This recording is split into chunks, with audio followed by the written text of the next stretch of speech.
Dhammang yacchami Anuggahang katva Silan detme banti Anukampang upadaya Tatiyampi aham banti Tisaranena saddin Ajiva attamaka silang Dhammang yacchami Anuggahang katva Silan detme banti Anukampang upadaya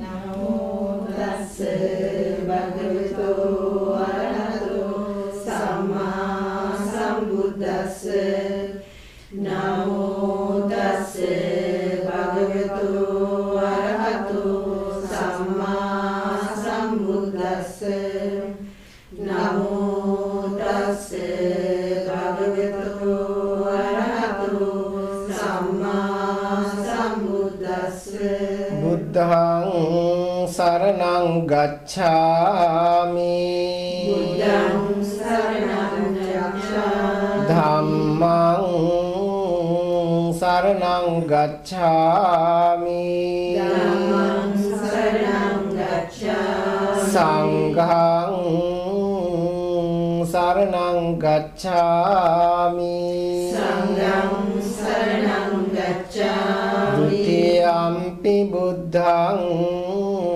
saranang gacchami Dutiyampi buddhang saranang gacchami Dutiyampi dhammang saranang gacchami Dutiyampi dhammang saranang gacchami Dutiyampi sanghang saranang gacchami Dutiyampi sanghang saranang gacchami Tatiyampi buddhang saranang gacchami Tatiyampi buddhang saranang gacchami Tatiyampi dhammang saranang gacchami Tatiyampi dhammang saranang gacchami Tatiyampi sanghang saranang gacchami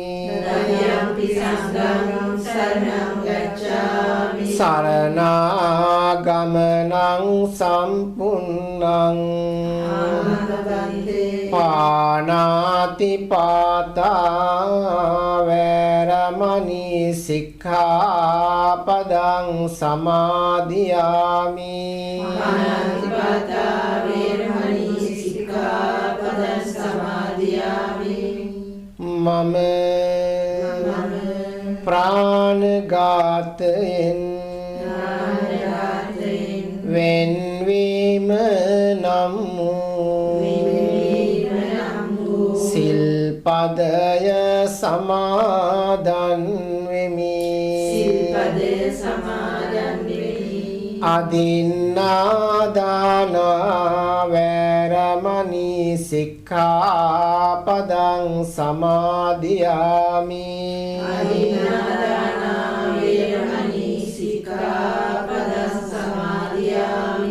සොනොදුන්දේ සොරසිතින් ගැනීමෙන් වැළකීම නම් වූ සිල්පදය සමාදන් වෙමි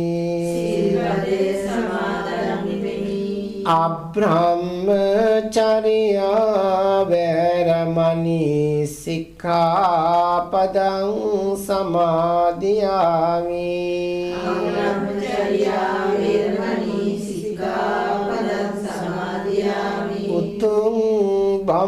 සර හැසිරීම නම් සිල්පදය සමාදන් වෙමි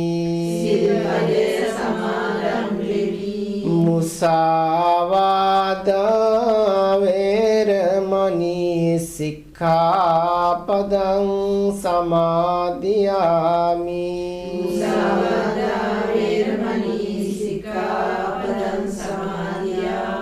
බොරු කීමෙන්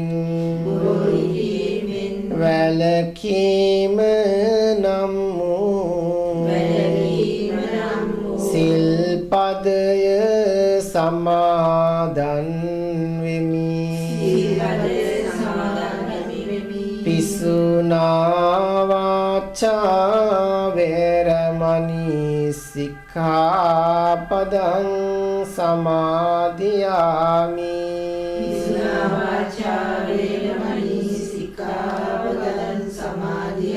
කේලම් කීමෙන්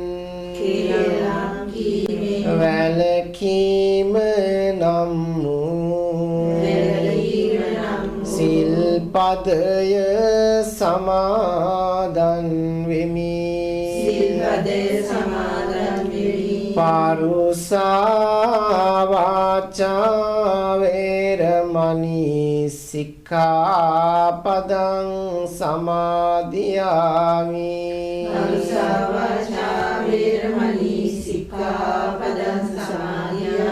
පරුස වචන කීමෙන් වෙන්වීම නම් සිල්පදය සමාදන් වෙමි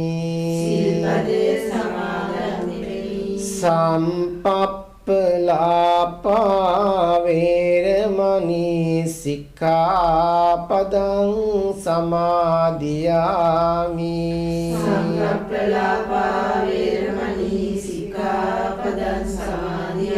හිස් වචන කීමෙන් වෙන්වීම නම් සිල්පදය සමාදන් වෙමි මිච්ඡා ජීවා වේරමණී සික්ඛාපදං සමාදියාමි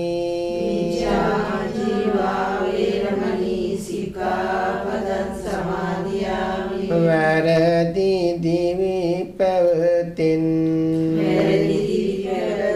වෙන්වීම නම්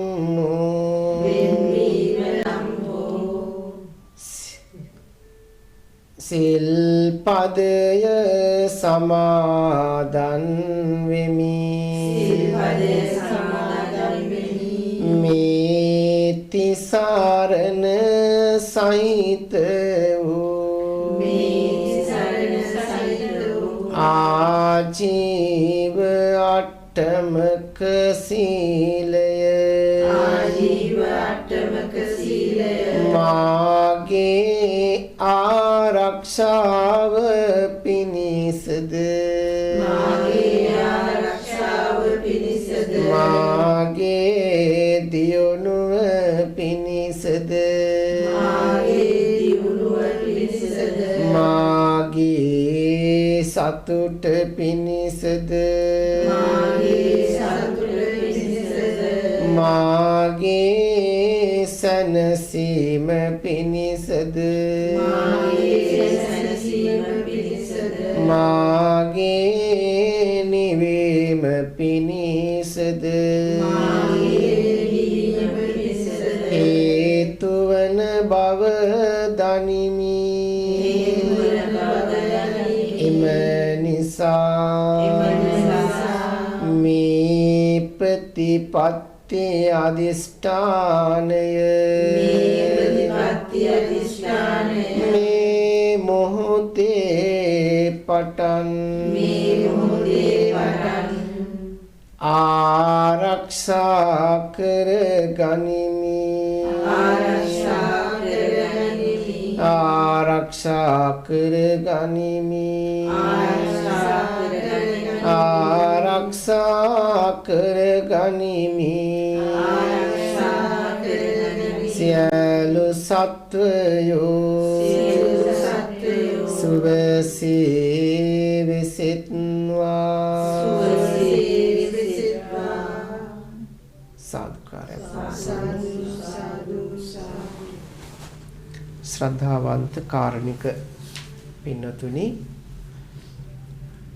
පොහොය දිනය නිමිති කරගෙන සිදු කරගනු ලබන සීල සමාදානයටයි මේ පින්වතුන් සූදානම් වෙලා සිටින්නේ. අපි සිංහලෙනුත්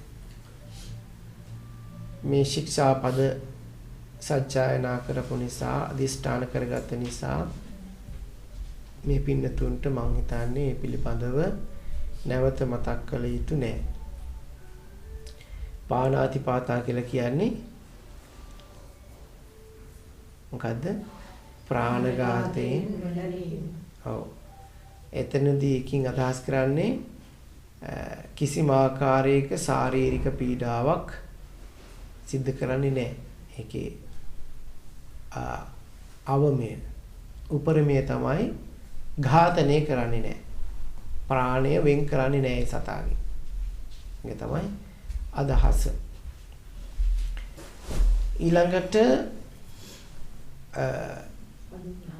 ඊළඟටම වැදගත් ශික්ෂාපදේ නේද? බලන්න මේ ශික්ෂාපදවල තියෙන පිළිවෙලක්. නොදුන් දේ න දින්න තමන්ට නොදුන්න දෙයක් ගන්නෙ නෑ. මේක තමන්ටම දෙන්න ඕනේ. න දින්න කියලා කියන්නේ ඒකයි. නොදුන්න තමන්ටම දෙන්න වෙනවා. දැන් ඔය ස්වාමීන් වහන්සේලාට ගොඩක් පිළිගන්නන්නේ ගොඩක් ඔය එකකුත් තියෙනවා. උතන යම්කිසි දෙයක් හිතන්න තියෙනවා. සමහර වෙලාවට අපි කෑම මේස ඇල්ලලා තියෙනවා කියමුකෝ, දානේ ශාලාවේ දානේ තියෙනවා. ස්වාමීන් වහන්සේලා දෙනමක් ඉන්නවා. එතකොට හදිස්සිය අර අනිත් ස්වාමීන් වහන්සේ වළඳලා නැති ස්වාමීන් වහන්සේන වගේ ස්වාමීන් වහන්සේට හදලා තියෙන්නේ. ඒ උන්වහන්සේ ස්වාමීන් වහන්සේ කොහේ හරි යන්න තියෙන හදිස්සියේ. අනිත් ස්වාමීන් වහන්සේක වළඳන්න පුළුවන්. එතකොට අර ස්වාමීන් වහන්සේට බඩගින්නේ තමයි හදිස්සිය යන්න තියෙන්නේ. එතකොට මේක අර කැපකිරීමක් නැති වුනහම අතට දුන්නේ නැති වුනහම එයා ඒ පුද්ගලයාටම දුන්නේ නැතිවම ලොකු ප්‍රශ්නයක් තියෙන්න පුළුවන්. එතකොට න දින්න කියන එක හරි ප්‍රබලයි. අපිත් කොහේ මොන දේ වැටලා තිබුණත් Tamanට දීලා නැහැනේ. ඒකයි අයිතිකාරය Taman නෙවෙයි. එතකොට ඒක සුදුසු කෙනා අයිතිකාරය සොයා දෙන්න සිද්ධ වෙනවා. මේ වගේ මේ අදින්නාදාන ශික්ෂාපදයක් මේ ශික්ෂාපද පිළිබඳ පුළුල් විදිහට කතා කරන්න පුළුවන්. ඒක මේ හොඳට මේ මනස තියුණු වෙන්නේ මේ භාවනාවෙන්. දැන් අපි ඉගෙන ගත්ත කලින් නේද? කොහොමද මේ ආධ්‍යාත්මික ගමන් මඟ ගමන් කිරීමේදී ශික්ෂාපද වලින් මොකද වෙන්නේ? සීලෙන් අපේ නිවනට කොහොමද රුකුලක් වෙන්නේ?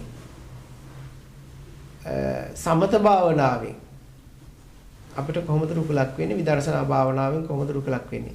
අනුසය, පරිවුට්ටාන, විතික්කම. දැන් සීලෙන් කරන්නේ මොකද්ද? විතික්කම తත්වය පාලනය කරන එක. ඒ කියන්නේ අවුට්පුට් එක. වාචික සහ කායික වශයෙන් සිදුවෙන අකුසල් අත්හැර සිටීම. තමන්ගේ දැන් මේ ශික්ෂාපද ගත්තාම හොඳට කල්පනා කරලා බලන්නකෝ. මනසට ගොඩක් නෑ. බාහිරෙන් තමයි මේක මනසෙන් තමයි මේ ඔක්කොම මෙහෙවන්නේ. නමුත් අර ගිය හදලා ඉවරලා මේ කපරාදු කරලා වෙලා හුණුත් ගන්නවා. නේද? නැත්නම් තින්ත ගන්න. තින්ත ගන්නවා වගේ වැඩක් තමයි ඇතුළේ මොනවද තියෙන කියලා පේන්නේ. එතකොට මේ හිතේ ඇතුළේ තියෙන මොනවද කියලා පේන්නේ නැහැ. පේන්න තියෙන එකම දේ තමයි කායික වශයෙන් සහ වාචික වශයෙන්. කයෙන් කරන දේවල් වලින් පේන්න පුළුවන් බාහිරට. වචනෙන් කියන දේවල් බාහිරට පේන්න පුළුවන්. අන්න ඒක තමයි සීලෙන් කරන්නේ. ඒක විතික්කම අවස්ථාව ඉක්මවන්න දෙන්නේ නැතුව කරන දෙයක්. එතකොට අදින්නා දාන නොදුන් දේවල් ගන්න හිතන්නේ. එතකොට මේ අපි මෙහෙම ටික වෙලාවක් නිදහසේ නිවැහැල්ලේ ඉන්නකොට Tamanට සිතවිලි තමා තුළම ඇති තිබෙනා වූ ප්‍රඥාව පුදුදන්න පටන් ගන්නවා. අපි දැන් මේ කරන්නේ ඔයගලන්ට යෝජනා ටිකක් විතරයි. මෙන්න මෙහෙම කරන්න මෙහෙම ඉන්න කියලා අපි යෝජනා ටිකක් කරනවා. කවුද කරන්නේ? ඔබයි කරන්නේ. අපි යෝජනා කරනවා පමණයි. එතකොට තීරකයා කවුද? ඔබ. සෑම ක්‍රියාවකම ස්වාමීත්වයේ තියෙන Tamanට.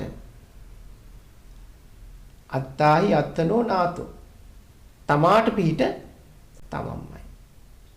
මේකේ අපි කරන හැම ක්‍රියාවකම වගකීම තමන්ටයි නේ. ඒ නිසා මේ සීලය දිනු කරන්නත් හොඳ සතියක් ඕන 100ක් තියෙන්න ඕන. දැන් අපිට එකපාරට යමක් කරන්න කියන්න ගියාපුවාම දැන් වෙනදනම් අපිට හිතන්න නැතුව අපි කරනවනේ ගෙදර ඉදිරියද අපි තියෙන අවිවේකී වායතන උව හිතා කරන්න වෙලාවක් නැහැ. අපේ නිසා වෙන් වෙනවා. අරඤ්‍යගතව, රුක්ක මූලගතව, ශුඤ්ඤාගාරගතව කියලා කියන ටිකක් වෙන් වෙනවා කියන එකයි. කායිකවත්, මානසිකවත් තනි වෙනවා. දැන් මේ වගේම පිරිසක් තමයි මෙතන ඉන්නේ. කල්යාණ මිත්‍ර පිරිස. එතකොට තුන්වෙනි ශික්ෂාපදේ මොකද්ද? අබ්‍රහ්මචර්යා. දැන් අපි ආජීවට්ටමක සීලයට මේ අබ්‍රහ්මචර්යා අයත් වෙන්නේ නැහැ කියලා ඕගොල්ලන් දන්නවනේ. මේකට අයිති වෙන්නේ සාමාන්‍යයෙන් පන්සිල් වල අයිති වෙන කාමීසු මිච්ඡාචාර කියන එක. නමුත් අපි අද විශේෂ දවසක් නිසා අපි මේ ශික්ෂාපදේ පමණක් අර පොහොය යටසිල් වලින් අෂ්ටාංග සීලෙන් ගන්නවා. එතකොට බ්‍රහ්මචාරී වෙනවා. මේ පැය කීපය තුළ බ්‍රහ්මචාරී වෙනවා. දැන් අපි මේ දහම් පාසලටත් අත් වශයෙන්ම මේ ළමයිටත් දේශනා කරන අබ්‍රහ්මචර්යා වේරමණී. කුමර බඹසර කුමරි බඹසර. ඒක. දැන් මේ වෙලාවේ අපි ලুকু වෙන්වීමක් මේකෙන්. මේකෙන් වෙන් වෙලා ඉන්නකොට සිත හරිම නිදහස්. අය දෙකක් හිතන දෙයක් නැහැ. හරිම නිදහසේ ගමන් කරන්න පුළුවන්. ඊළඟට මුසාවාදා. කිවෙන එකද? හතරවෙනි එක. මුසාවාදා කියලා කියන්නේ බොරු කියන්නේ නැතුව මේකටත් කොච්චර ප්‍රඥාවක් තියෙන්න ඕනද බොරු නොකිය ඉන්න. මොන තරම් සිහියක් තියෙන්න ඕනද බොරු නොකිය ඉන්න. බොරු නොකිය සම්‍යක් ප්‍රයෝග කියලා එකක් තියෙනවා. සම්මප්පයෝග. සමහරවිට බොරුව නෙමෙයි කියවෙන්නේ සම්‍යක් ප්‍රයෝගයක්. නේද? සිඤ්ඤෝරා මේ අද නිවාඩු දවසේ කතා කරයිද දන්නේ නැහැ. ඒතර සිඤ්ඤෝරා දැන් බොරුවක් කියන්න වෙනවනේ. අපි කියන්නේ බොරුවක් කියන්න නෝ බොරුවක් කිව්ව මේ අහවල් වැඩේට යන්න තියෙනවා. එතකොට අපි ඒක බලන්නේ යාට නීත්‍යානුකූලව අපි යාට බැඳිලා නැහැ ඉරිදට වැඩ කරන්න. නේද? නීත්‍යානුකූලව අපි බැඳිලා නැහැ. එතකොට එහෙම සිඤ්ඤෝරහ සිඤ්ඤෝරේ අපෙන් එහෙම අයුතු වගකීමක් බලාපොරොත්තු වෙන එක සාධාරණද? නෑ අසාධාරණයි. එතකොට දවස් 6ක්ම එකම තැන වැඩ කරලා 7 වෙනි දවසේ කෙනෙකුට පොඩි නිදහසක් අවශ්‍ය වෙනවා. මොකද ඒකාකාරී ජීවිතයෙන් මිදෙන්න. ඒක වැඩ ගන්න කෙනත් වැඩ කරන කෙනාගේ සෞඛ්‍ය සඳහා හරි වටිනවා. මනස නිරෝගීව පවත්වාගෙන යන්න නේද? දැන් අත් වශයෙන් දැන් ඔයගොල්ලන් ගිහි ජීවිතේ මෙහෙම ඉන්නකොට එකම ඒකාකාරී. දැන් මාසෙකට එක දවසක් උදේ 8 ඉඳලා හවස 4 වෙනකම් පැය කීයද? පැය 8ක වගේ සුළු කාලයක් පමණයි අපගේ මේ තමන් ගැන හිතන්න. තමන්ගේ හිත ගැන අවබෝධ කරගන්න. තමන්ගේ ඊළඟ යන තැනකට එහෙම නැත්නම් පරලොවේ ජීවිතය ගැන හිතන්න. අපි ගන්න පැය කීයද? 8යි. එතකොට මේ පැය 8 මොන තරම් වටින පැය 8ක් වෙනවද? එතකොට මේ පැය 8 අපි ඉන්න රාමුවක් දා ගන්නවා, සම්මතයක් පිටව ගන්නවා. අපි මෙන්න මේ ටික අද ආරක්ෂා කරගෙන ඉන්නවා. එතකොට මේකෙන් පයින්නේ පිටට. ඒ දැන් මේ සීලයෙන් ප්‍රතිපත්තියෙන් අපි අදිෂ්ඨාන කරන්නේ ඒකයි. එතකොට අර මුලින් කියපු කාරණාවට අපි සම්‍යක් ප්‍රයෝගය පාවිච්චි කරන්න පුළුවන්. එතන බොරුවකින් වෙන්නේ රැවටීමක්. අසාධාරණයක්. රැවටීම තුළින් අසාධාරණයක්. එයාට හානියක්. තේරෙනවද? ඒ දේවල් වෙන්න ඕනේ.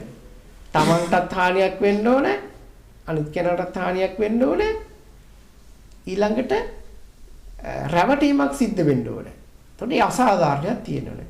දැන් සමහර සම්‍යක් ප්‍රයෝග තියෙනවා. මේක හරිය පරිස්සමෙන් මේ භාවිතා කළ යුතුද? තමන් ආරක්ෂා වෙන්නත් තිබේ. දැන් තමන් බලන්න පුළුවන් දැන් මම අද වැඩට කතා කරාට මම යන්නේ මම බොරුවක් කියලා ඉන්නවා. දැන් ඇත්ත වශයෙන්ම අතෙන්ට ගිහිල්ලා ඉවරලා රණ්ඩු වෙලා මොකක් හරි කලබගෑනියක් කරගන්නවට වඩා තමහලාට ගෙදරට වෙලා බොරුවක් කියලා ඉන්න එක හොඳයි කියලා හිතෙන්න පුළුවන්. බොරු කියන හොඳයි කියන එක නෙවෙයි. ඒක මේ සම්‍යක් ප්‍රයෝගයක දෙයක්. මේ සම්‍යක් ප්‍රයෝග පිළිබඳව ටිකක් ඉගෙන ගන්න ඕන එකක්. හොඳේ. අපි වෙනම සාකච්ඡාවක් ඉගෙන කරමු. ඊළඟට වැදගත්ම ශික්ෂාපදේ මොකක්ද? පිසුනා වාචා නෝ? පිසුනා වාචා. පිසුනා වාචා කියන්නේ? කේලාම් කියන්නේ නැහැ. කේලාම් කියන එකෙන් බලාපොරොත්තු වෙන්නේ මොකද්ද? ඔව්. කෙනෙක් පිළිබඳව තවත් කෙනෙකුට නුගුණ කියනවා බිඳීමේ අදහසින්. තේරුණාද? දෙන්නෙක්ගේ තියෙන සම්බන්ධතාවය බිඳිනවා මේ නුගුණ කියලා. එයා නැති තැන. ඇති තැනත් නැති තැනත් මම හිතන්නේ මේ කේලම් කියන එක පාවිච්චි කරන්න පුළුවන්. තේරුණාද? මේ නැති දෙයක් අවංක නැති කෙනෙකුට කියන්න පුළුවන් මේ ඔයා මේ මෙහෙම කිව්වනේ එදා ආවල් දවසේ කියලා සමාජයක් මැද අපිට කියවෙන්න පුළුවන්. අපි නොහිතා. එකපාරට කියවෙන්න පුළුවන් සමහර කට්ටිය නොහිතලා කියවෙනවා. එතකොට ඒකෙන් වෙන්නේ බින්දෙනවා. ඒ නිසා අපි දෙපාරක් කල්පනා කරන්න ඕනේ. දැන් අපිට උනාර මතක් වුණා නේද? බුදුහාමුදුරන්ගේ වචන දෙක. සත්‍ය වූද නේද? සිදුද වැඩදායකද ප්‍රතිඵලයක් තිබේද නේද? කල්යල් බලා ප්‍රකාශ කිරීම. අන්න අන්තිමටම කැලේ දුකයි මොකද? වැදගත්ම කැලේ. කල්යල් බලා ප්‍රකාශ කිරීම. අර හතර ඔක්කොම තිබුණා. වෙලාව දන්නේ නැත්තම් කියන එක ප්‍රශ්නයක්. එතකොට මේ අපි නොදැනුවත්ම වුණත් මේ කේලම් කීම අපි වෙන්න පුළුවන්. ඒ නිසා සිල් ගත්තට පස්සේ වැඩි අපි මොකද කරන්නේ? අඩුවෙන් පුළුවන් තරම් කතා කරන්න කියනවා. අඩුවෙන් කතා කරන්න බැයි නම් අපි කියනවා රහසින් කතා කරන්න කියලා.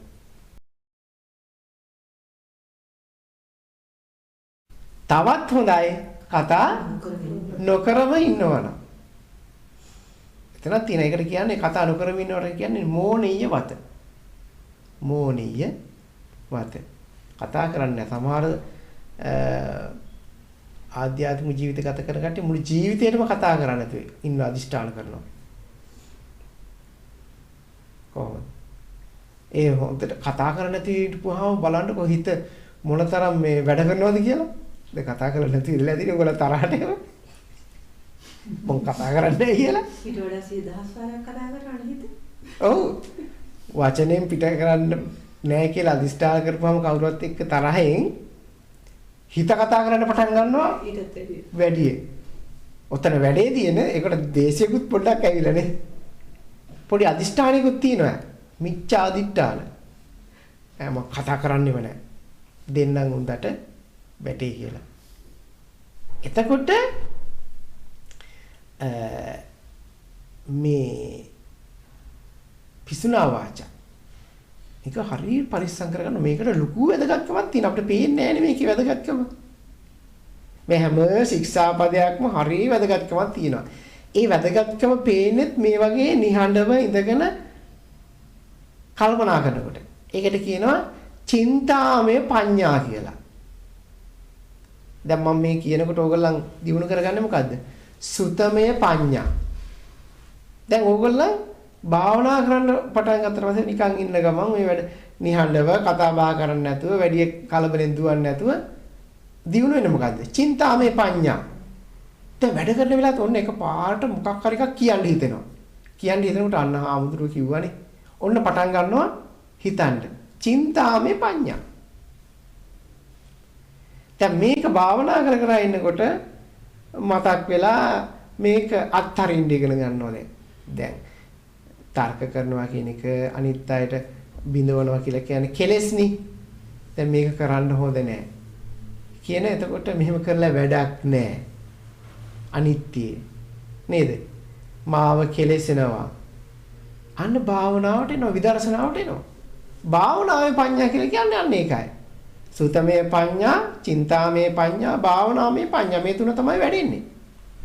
මේ ශික්ෂාපද ගත්තම බලන්න පළවෙනි ශික්ෂාපදයේ ඝාතනය කියන එක හරි ඒකට අංක එකටම දාලා තියෙන හැටි. අනතත දේ ගන්න එක. ඊට පස්සේ අබ්‍රහ්මචර්යා, මුසාවාදා, පිසුනා වාචා. ඊළඟට එන්නේ මොකද්ද? පරුසා වාචා. පරුසා වාචා කියලා කියන්නේ සැඩ පරුස වචන නරක වචන නොහික්මුණු වචන මේකට කියන්න පුළුවන් අශික්ෂිත වචන ශික්ෂණයෙන් තොර ශික්ෂිත නො වචන අශික්ෂිත වචන අපි කියනවා අශික්ෂිතය කියලා.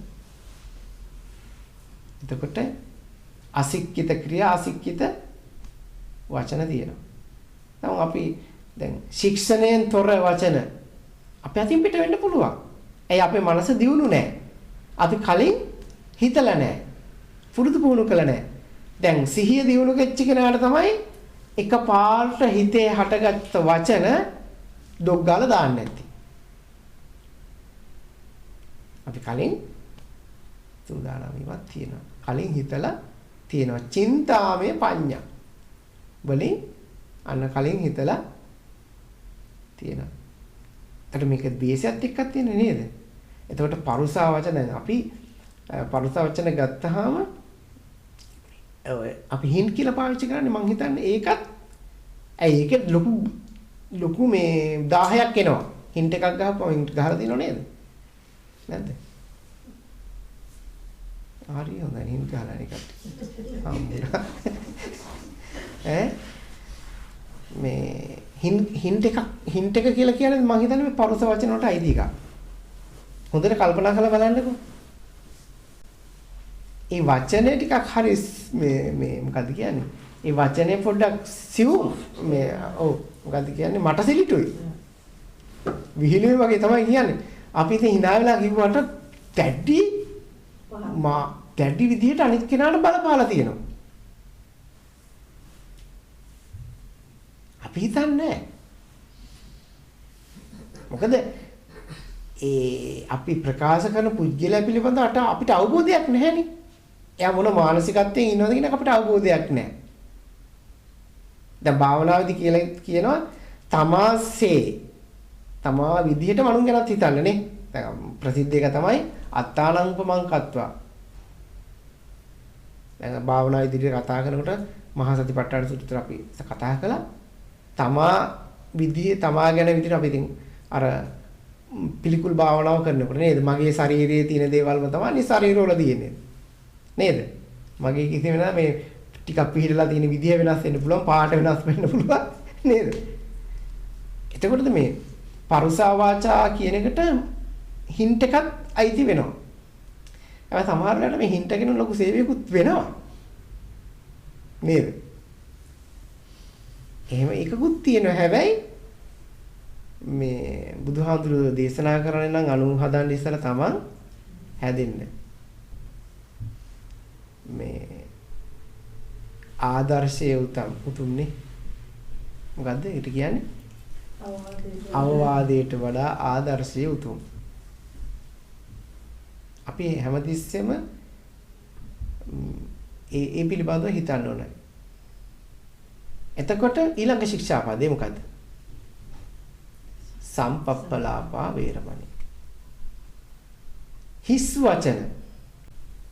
ඔහේ නිකන් ඔහේ එනේන දේවල් කියන්න ගත්තාම අත් වශයෙන්ම දැන් වචනයක් ප්‍රකාශ කරන්න හිතන්න එපා.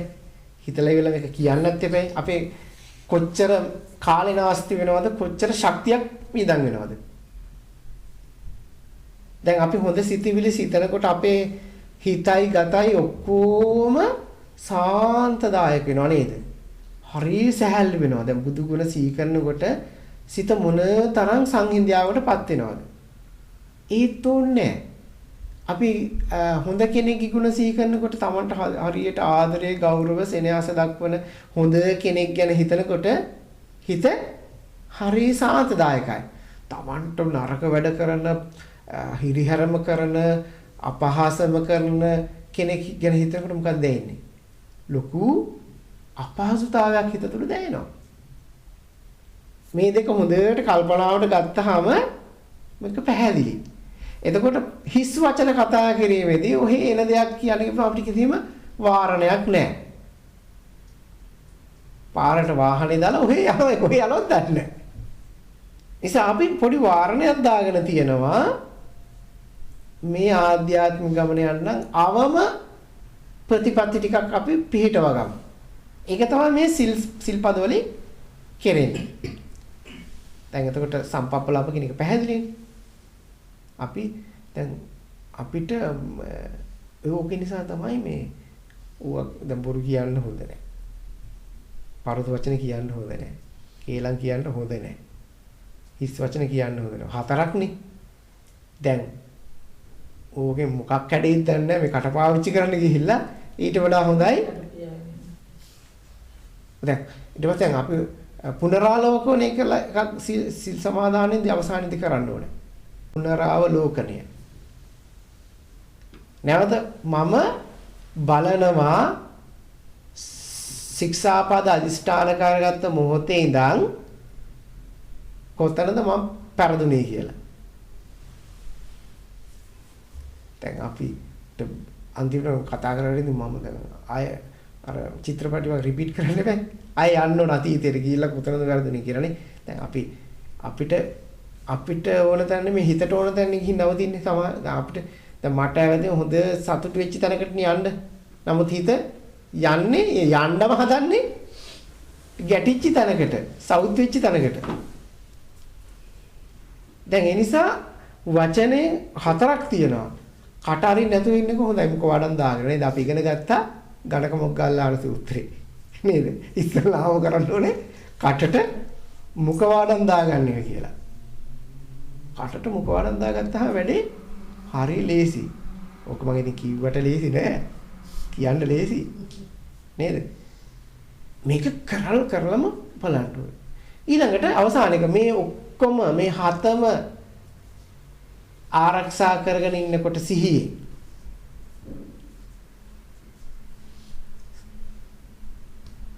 මිච්ඡා ආජීවා වේරමණී වෙනවා.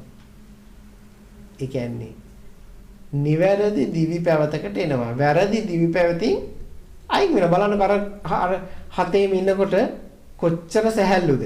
ආයි හිතන්න දෙයක් නැහැ. අනුන්ගේ දේවල් ගන්න නැහැ කියලා අදිෂ්ඨාන කරපු කෙනාට අනිත් කිසිම එකක් නැහැ. ඒක හිතනකොට මානේ මං තීරණය කරලා ඉවරයි. අනුන්ගේ දේවල් ගන්න එක මට ඕනේ.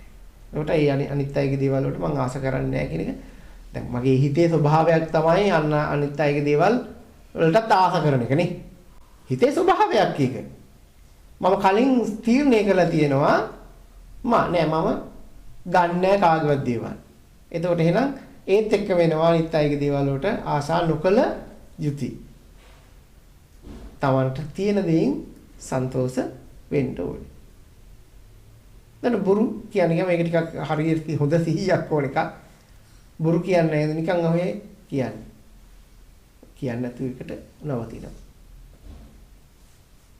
එතකොට බිඳවන්නේ මේක අපිට ටංකල් සමහර මේ පින්නතුනේ මේ යම් කිසි දෙයක් ප්‍රකාශ කරනකොට මේක වැරදිද හරිද කියන පොඩි සංඥාවක් එන්නේ නැද්ද ඕගොල්ලන්ට? මට නම් හොඳට එනවා. සංඥාවක් එනවා. ඒ සංඥාව එන වෙලාවෙම පොඩ්ඩක් කල් දාන්නේ කියන එක. ඒක තමයි සිහිය. එතන තමයි සිහිය. ඒ සංඥාව දෙන්න සිහියෙන්. මේ සිහිය බාන කොච්චර අපිට උදව් කරන අවස්ථාවල් තියෙන අපි නොසලකා හැරියට. සිහිය කියනවා ටක්කල සනිකව සිතුවිල්ලක් කියන මේක කියන්න ඕනේ එකක්ද නැති එකක්ද කියලා.